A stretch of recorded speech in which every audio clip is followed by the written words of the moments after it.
Ertugrul Ghazi season 4 کے قسط number 56 میں اب سب کو خوش آمدید کہتے ہیں۔ اس قسط کا آغاز اس سین سے ہوتا ہے جہاں بلیجک میں گورنر کا خاص آدمی اندر آ کر بتاتا ہے کہ ہر چیز تیار ہے حضور، گنلف صاحب کے لیے تحفے گھوڑوں پر رکھوا دیے گئے ہیں۔ گورنر کریتوس کہتا ہے بہت اچھے، جتنی جلدی ہم یہ معاہدہ کر لیں گے اتنی جلدی ہم سوگٹ اور ارطغرل کی جان لے لیں گے۔ اتنے میں ایک سپاہی اندر آ کر کہتا ہے حضور گورنر آرس آیا ہے، وہ آپ سے ملنا چاہتا ہے۔ کریتوس کہتا ہے اسے بھیج دو۔ پھر لیو پوچھتا ہے گورنر آرس یہاں کیوں آیا ہے؟ کریتوس کہتا ہے کیونکہ اس کے پاس کوئی اور جگہ نہیں ہے جانے کے لیے۔ اتنے میں احمد اندر داخل ہوتا ہے۔ کریتوس کہتا ہے میرے خیال میں تم کونیا میں تھے۔ احمد کہتا ہے ہاں میں کونیا میں تھا۔ کریتوس کہتا ہے تم ہار گئے تھے، کم از کم عزت سے مر تو جاتے، لیکن تم نے بزدلوں کی طرح ترکوں کو سب کچھ بتا دیا۔ احمد کہتا ہے آپ پریشان نہ ہو کریتوس، میرے الفاظ نے صرف ان لوگوں کو ایک دوسرے کے خلاف کرنے کا کام کیا ہے اور پھر میں بھاگ آیا۔ کریتوس پوچھتا ہے تم یہاں کیوں آئے ہو؟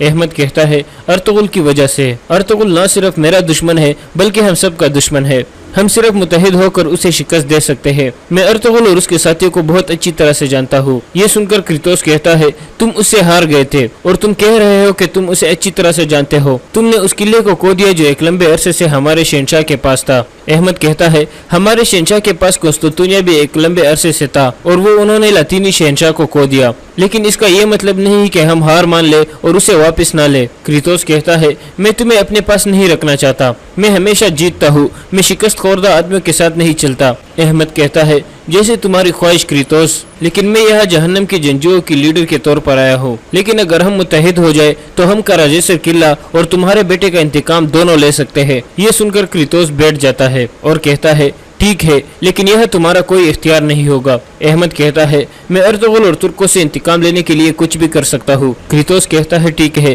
ابھی ہم کراجیسر قلعے جا رہے ہیں۔ احمد پوچھتا ہے کراجیسر کیوں جا رہے ہیں؟ کریتوس کہتا ہے صلح کا معاہدہ کرنے، لیکن تم یہی رہو اور میری سپاہیوں کے ساتھ مل کر اپنی ذمہ داری شروع کرو۔ اس کے بعد کریتوس اور لیو باہر نکل جاتے ہیں۔ دوسری طرف حکیم ارطغرل واپس قلعے کی طرف جا رہا تھا۔ اتنے میں دمرل اس کے سامنے پہنچ جاتا ہے اور کہتا ہے میں نے گنلف بے کا پیچھا کیا تھا، وہ پہلے آپ کا پیچھا کر رہا تھا اور اب وہ ارطغرل کے پیچھے جا رہا ہے۔ یہ سن کر حکیم ارطغرل کہتا ہے یہ آدمی کیا چاہتا ہے؟ چلو سپاہیوں آگے بڑھو، دمرل تم بھی ہمارے ساتھ آؤ۔ اس کے بعد وہ اپنے گھوڑے بھگا دیتے ہیں۔ دوسری طرف گنل بھی اپنے سپاہیوں کے ساتھ آگے بڑھ رہا تھا۔ اسی دوران ارطغرل بھی اپنے سپاہیوں کے ساتھ شہزادہ ارسلان اور اس کی والدہ کو بچانے کے لیے روانہ ہو گیا تھا۔ دوسری طرف حکیم ارطغرل کا قافلہ گنلف کے سامنے کھڑا ہو جاتا ہے۔ حکیم ارطغرل کہتا ہے آپ حاکم اعلیٰ کا پیچھا کیوں کر رہے ہو گنلف صاحب؟ گنلف کہتا ہے اپنی حد میں رہو ارطغرل صاحب، آگے سے ہٹ جاؤ ورنہ میں گھوڑا آپ کے اوپر چڑھا دوں گا۔ ارطغرل کہتا ہے میں آپ کو جانے نہیں دوں گا۔ اتنے میں کئی قبیلے کے بہت سارے سپاہی نکل کر باہر آ جاتے ہیں۔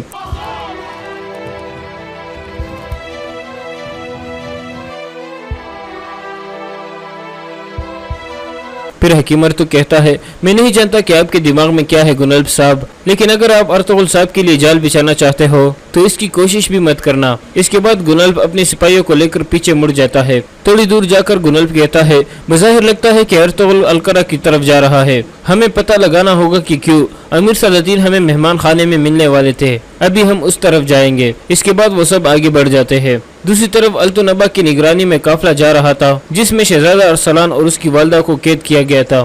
اتنے میں التنبا کہتا ہے ہم آگے دورائے کے پاس رکیں گے۔ یہ سن کر ملکہ کہتی ہے یہی وقت ہے میرے بیٹے، جب قافلہ رکے گا تو تم بھاگ جانا۔ ارسلان کہتا ہے میں آپ کو اکیلا نہیں چھوڑوں گا والدہ، آپ بھی میرے ساتھ آئے۔ ملکہ کہتی ہے میرے بارے میں پریشان نہ ہو بیٹا، میں تمہارے لیے اور ریاست کے لیے اپنی جان فدا کر دوں گی۔ وہ تمہاری جان لینا چاہتے ہیں میری نہیں، میں انقرہ قلعے میں تمہارا انتظار کروں گی۔ پھر ملکہ ایک انگوٹھی نکال کر کہتی ہے اس انگوٹھی پر اوہز علامت بنی ہوئی ہے، یہ تمہارے بابا علاؤالدین کی وراثت ہے اور یہ ریاست کی انگوٹھی ہے۔ اس انگوٹھی کی وجہ سے ترک قبیلے تمہیں ریاست جیسی عزت دیں گے، تم اس کی مدد سے ریاست کو بچاؤ گے۔ دوسری طرف کئی قبیلے میں حیمہ خاتون نے جرگے کے آدمیوں کو اکٹھا کیا ہوا تھا اور انہیں بتاتی ہے کہ ارطغرل نے فیصلہ کیا ہے کہ ہم ہجرت کر کے سوگٹ جائیں گے۔ اسلحان اس فیصلے کی مخالفت کرتی ہے اور کہتی ہے کہ وہاں ہم کافروں کی شکار بن جائیں گے، اب ریاست بھی ہمارے ساتھ نہیں ہے۔ حیمہ خاتون کہتی ہے یہ فیصلہ ارطغرل اور تربت کی مشاورت سے ہوا ہے، اس لیے آپ فوراً ہجرت کی تیاریاں شروع کر دیں۔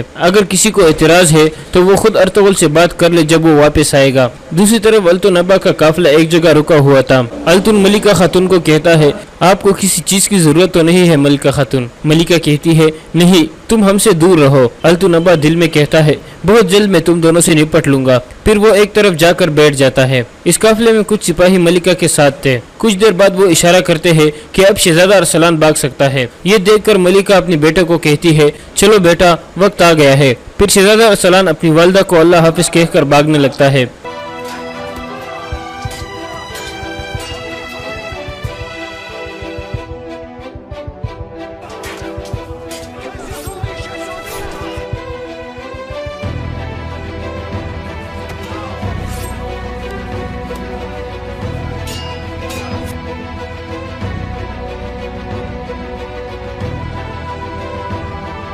دوسری طرف سعادتین ایک مہمان خانے میں بیٹھا ہوا تھا۔ اتنے میں گنل بھی وہاں پہنچ جاتا ہے۔ سعادتین کہتا ہے میرا بہادر بچہ گنل۔ گنل اس کا ہاتھ چوم کر آگے بیٹھ جاتا ہے اور پھر کہتا ہے جب ارطغرل نے مرحوم سلطان کا فرمان دیکھا تو اسے قلعے میں میرے اختیار کے سامنے کھڑا ہونے کی جرت نہیں ہوئی۔ سعادتین کہتا ہے اعلیٰ، تم ارطغرل کو صرف سلطان علاؤالدین کی فرمان سے آمادہ کر سکتے تھے۔ گنل کہتا ہے لیکن امیر حضرت، میں آپ سے کچھ پوچھنا چاہتا ہوں، اگر ارطغرل سلطان کے ساتھ اتنا وفادار ہے تو پھر ابھی بھی ہمیں ان پر شک کیوں ہے؟ سعادتین کچھ سوچنے کے بعد کہتا ہے ارطغرل بیڑ کے لباس میں ایک بیڑیا ہے، اس کے الفاظ پر بالکل بھی اعتبار مت کرنا۔ جیسے اس نے سلطان علاؤالدین کو چکمہ دیا تھا ایسے ہی وہ سلطان غیاث الدین کو بھی چکمہ دینے میں کامیاب ہو گیا ہے۔ گنل کہتا ہے اگر اس نے سلطان کو چکمہ دیا ہے تو پھر وہ ابن العربی حضرت کو چکمہ دینے میں کیسے کامیاب ہو گیا؟ میرے خیال میں وہ مبارک آدمی چہرے کو پڑھنے کی طاقت رکھتے ہیں۔ سعادتین کہتا ہے گنل، کیا تم جانتے ہو کہ ارطغرل اتنی جلدی انقرہ کی طرف کیوں گیا ہے؟ کیونکہ اسے پتہ چل گیا ہے کہ شہزادہ ارسلان اور اس کی والدہ کو انقرہ قلعے کی طرف لے جایا جا رہا ہے۔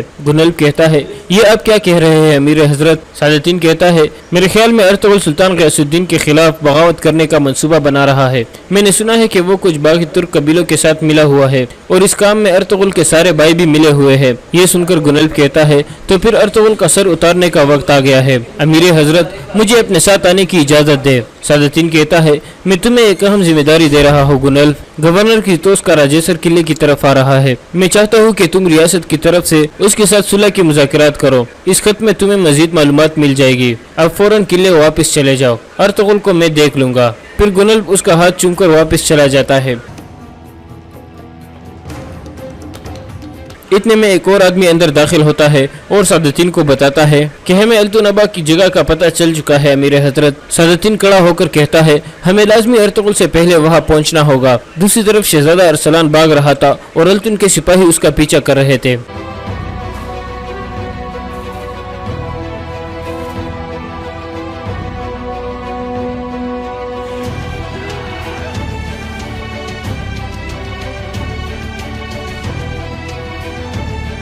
اس طرح شہزادہ ارسلان پکڑا جاتا ہے۔ التون اس کی ٹوپی اتار کر پھینک دیتا ہے اور پھر کہتا ہے کھیل ختم ہو گیا شہزادے، اب قانون کے مطابق میں تمہیں خون بہائے بغیر قتل کر سکتا ہوں۔ شہزادہ ارسلان کہتا ہے غدار، تم سے اس کا انتقام لیا جائے گا۔ التون کہتا ہے تمہارا باپ مر چکا ہے، تمہاری ماں بھی جلد مر جائے گی، کون لے گا تمہارا انتقام؟